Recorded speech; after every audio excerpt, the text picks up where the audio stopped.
Right now, 13 million people are breathing the same basin air inside the greater Los Angeles metropolitan area. They are stuck in traffic on the 405. They are surfing in Malibu. They are sleeping in doorways on Skid Row. They are signing record deals, filing for bankruptcy, chasing dreams that statistically will not come true, and coming back tomorrow anyway. Los Angeles is the second largest city in the United States, a $1.1 trillion economy, the entertainment capital of Earth. And yet, here is what almost nobody knows. This sprawling, chaotic, sun-drenched monster of a city was built on land that humans have occupied for over 13,000 years. Before the freeway, before Hollywood, before the orange groves and the oil wells and the real estate schemes, before any of it, there were people here, living, loving, building, dying, and the city that rose above their memory is one of the most improbable, violent, brilliant, and contradictory places the human race has ever constructed. This is the entire history of Los Angeles, and it starts not with a camera crew or a movie star, but with a mammoth, a tar pit, and a desperate hunt for survival at the end of the last ice age. Imagine standing in this valley 13,000 years ago. No pavement, no smog, no sound of engines. The air is cool and thick with the smell of wild sage and ocean salt, carried inland on the wind. The Santa Ana Mountains rise to your east. The Pacific glitters 12 miles to your west. And beneath your feet, a network of tar seeps, natural asphalt oozing up through the earth, traps animals alive in slow black death. You can hear them sometimes, the desperate bellowing of a mammoth sinking into the La Brea tar pits, calling out until it can't anymore. You are a Tongva person, or more precisely, you are among the earliest ancestors of the people who will one day call themselves Tongva, also known as the Gabrielino. Your people have arrived here following prey animals southward as the glaciers retreated. You find a basin unlike anywhere else on the continent, ringed by mountains, watered by the Los Angeles River, warmed by the sun nearly 300 days a year. And you stay. By 500 CE, the Tongva have built a civilization of remarkable sophistication that history has almost entirely ignored. Their village of Yaanga, located near present-day downtown Los Angeles, serves as a regional trading hub connecting coastal fishermen with desert traders from as far east as the Colorado River. The Tongva paddle ocean-going canoes called tomols, 25 feet long, sealed with the very same tar from those ancient pits, navigating to Catalina Island, 26 miles offshore, without a compass or a map. Here's what most people never know. The Tongva had a complex cosmological belief system centered on the deity Chinichinich, a god who demanded moral accountability from his followers. They held elaborate mourning ceremonies that lasted days. They traded shell bead currency across networks spanning hundreds of miles. These were not primitive wanderers. These were a people with theology, economics, art, and governance.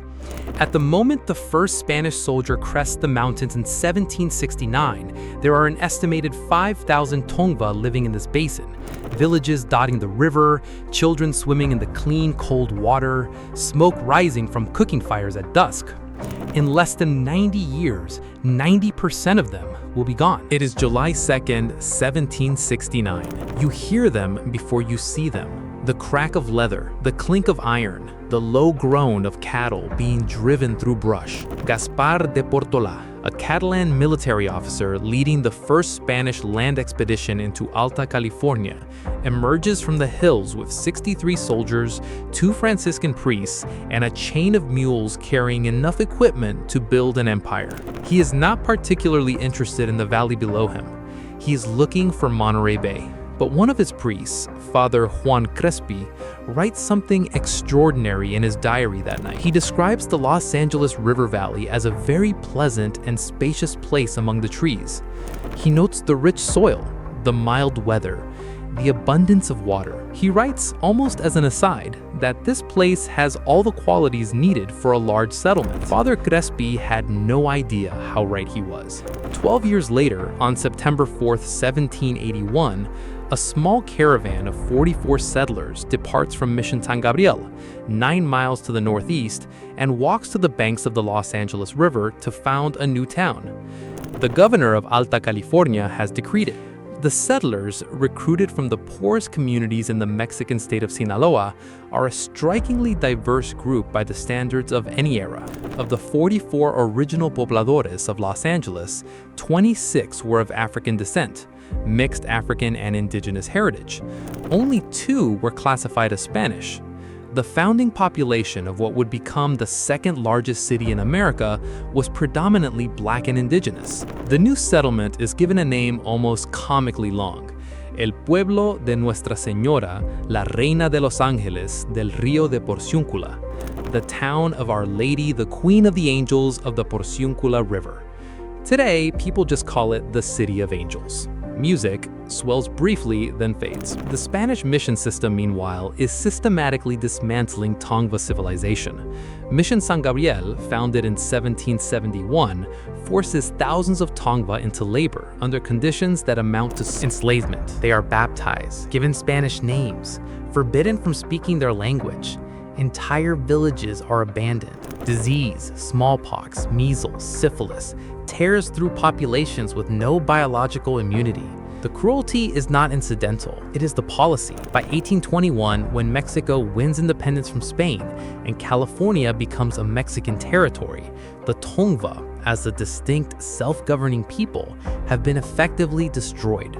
Their land remains, their history does not. The year is 1833. The air smells of cattle and dust and wild mustard flowers.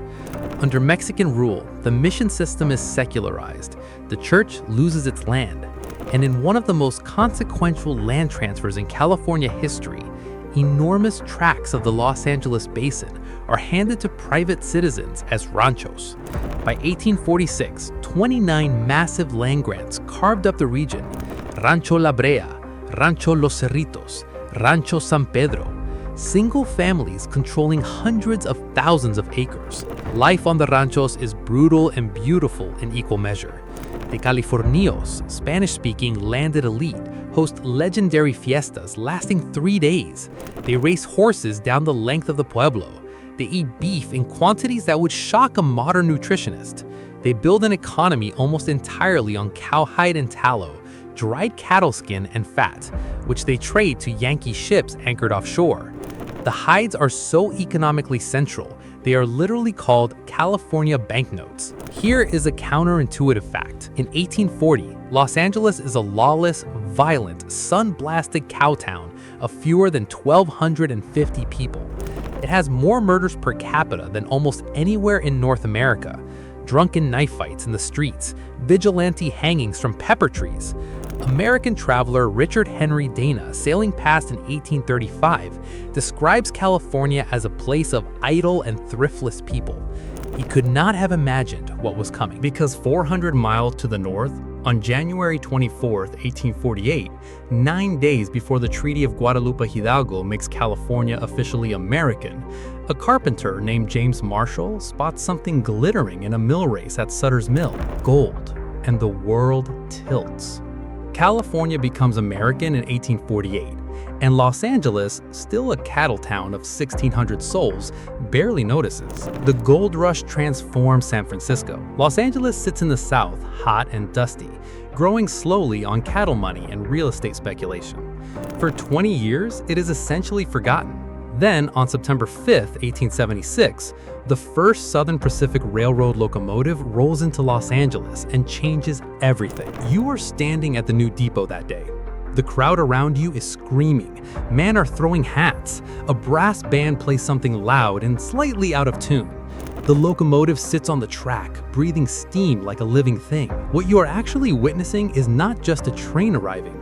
You are watching the moment Los Angeles is connected to the rest of the country, and the moment the Great Land Boom begins. What follows is one of the strangest economic events in American history.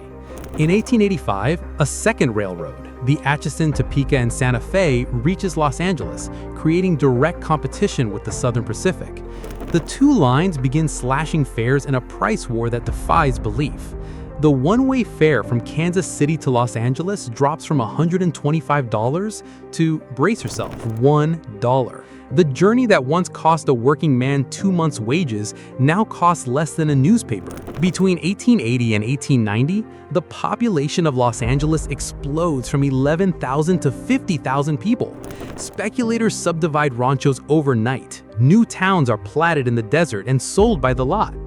A man named H.H. Wilcox, a prohibitionist from Kansas, buys 120 acres of an apricot orchard in 1887 and names the subdivision after his wife's friend's estate back east. He calls it Hollywood. But growth needs water, and Los Angeles is, at its core, a semi-arid desert.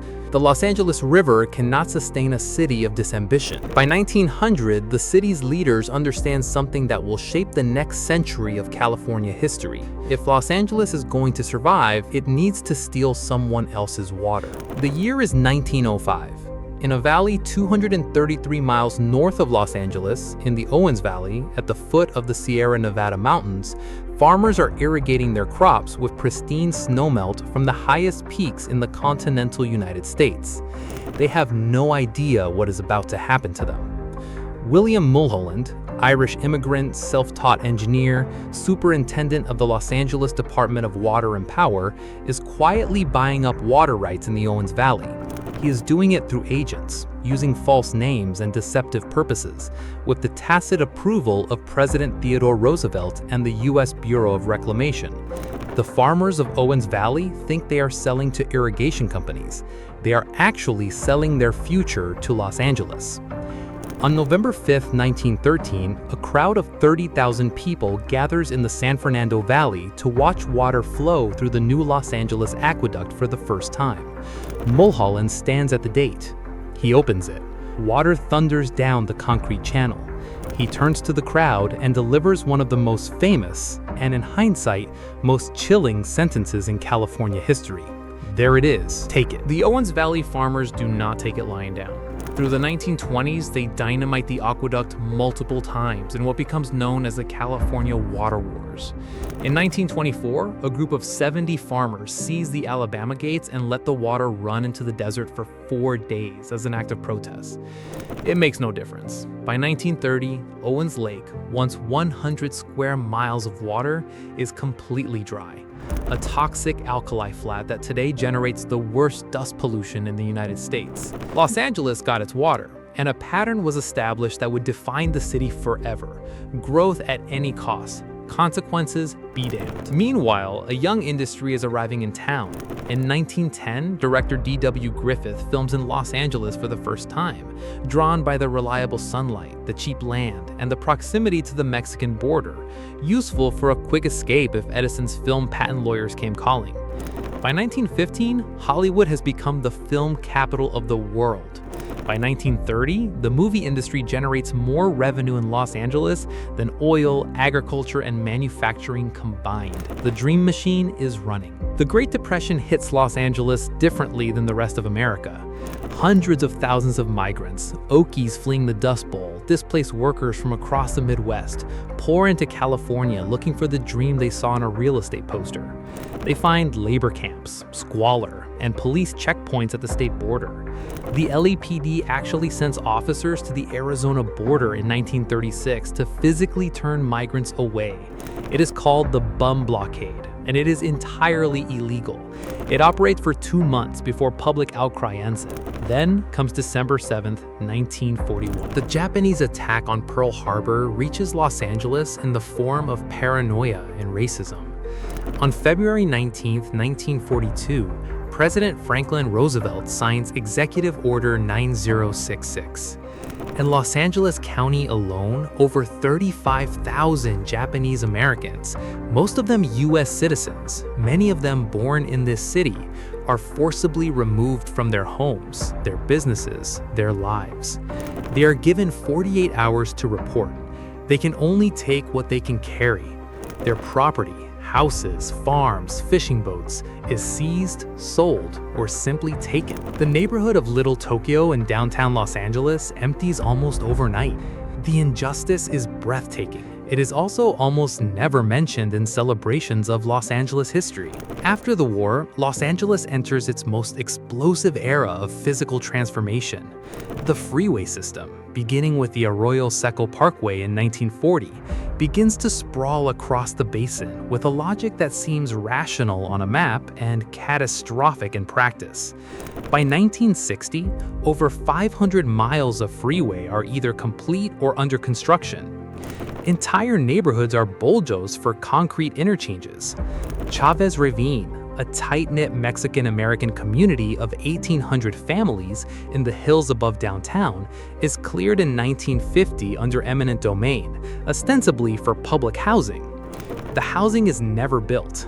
Instead, after years of broken promises, the land is handed to the Brooklyn Dodgers in 1958 as the site for Dodger Stadium. The families of Chavez Ravine are simply gone. The summer of 1965 is the hottest in Los Angeles memory. On August 11th, a California Highway Patrol officer pulls over Marquette Fry, a 21-year-old black man in the Watts neighborhood of South Los Angeles. A crowd gathers, voices are raised, and then six days later, 34 people are dead, over 1,000 injured, nearly 4,000 arrested, and $40 million in property burned to the ground. The Watts Rebellion shocks the country into confronting something Los Angeles had carefully hidden behind its sunshine mythology: decades of police brutality, housing segregation enforced by racist deed covenants, and the systematic exclusion of black Angelenos from the economic boom that everyone else had enjoyed. The McCone Commission, established to investigate the riots, produces a report that is both insightful and infuriating. It identifies systemic inequality. It recommends investment in black communities. Almost none of its recommendations are implemented.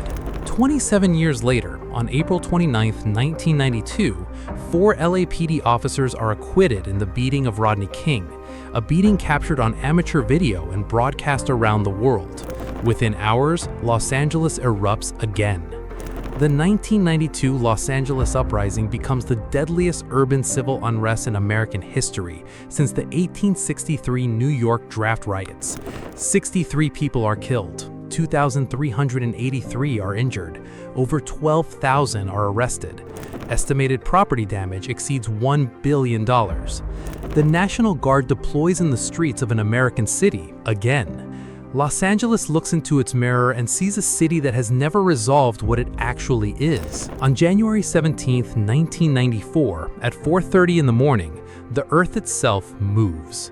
The Northridge Earthquake, magnitude 6.7, lasts 15 seconds. When it stops, 57 people are dead, 9,000 are injured, and 25,000 are left homeless. Sections of the Santa Monica Freeway, the busiest in the world, have simply collapsed. The economic damage reaches $49 billion. Los Angeles buries its dead, tears down the broken sections, and rebuilds the freeway in 84 days. 84 days, a project engineers estimated would take 2 years. That defiant speed is very Los Angeles. The 21st century city is a place of extraordinary contradiction.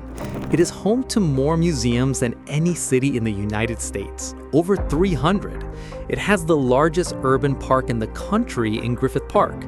It has produced more Nobel laureates in most countries. It is also home to the largest unhoused population in America, over 75,000 people sleeping without shelter on any given night. It is a city where the average home costs over $900,000 and where minimum wage workers commute 3 hours each way by bus, where the film industry generates $70 billion in economic activity, while first-generation immigrants sell fruit on the same freeway on-ramps where Dust Bowl migrants once begged for work. The demographics of modern Los Angeles are staggering in their complexity. The city's residents speak 224 different languages. No single ethnic group constitutes a majority. Over 35% of the population was born outside the United States, one of the highest percentages of any major city in the developed world. Los Angeles is not a melting pot. It is something stranger and more honest than that. It is a city where cultures collide, coexist, compete, and occasionally create something the world has never seen before. It was always that way, from the moment the Tongva lit their first fires in the basin, from the day those 44 racially diverse settlers walked to the riverbank and said, "This is the place." Every city has a myth that tells itself. New York is the city that never sleeps. Chicago is the city of broad shoulders. Los Angeles is the city that keeps reinventing who it is. And maybe that is why it feels so strange and so American all at once. 13,000 years of human life in one river basin. Tongva fishermen and Spanish missionaries and Mexican rancheros and railroad speculators and Dust Bowl refugees and Japanese-American families ripped from their homes and Black Angelenos fighting for a city that kept fighting back. And millions of dreamers arriving every year, still, with nothing but the certainty that this place, this impossible, sun-blasted, water-starved, earthquake-prone, chaotic city is where their story changes. Maybe they're right.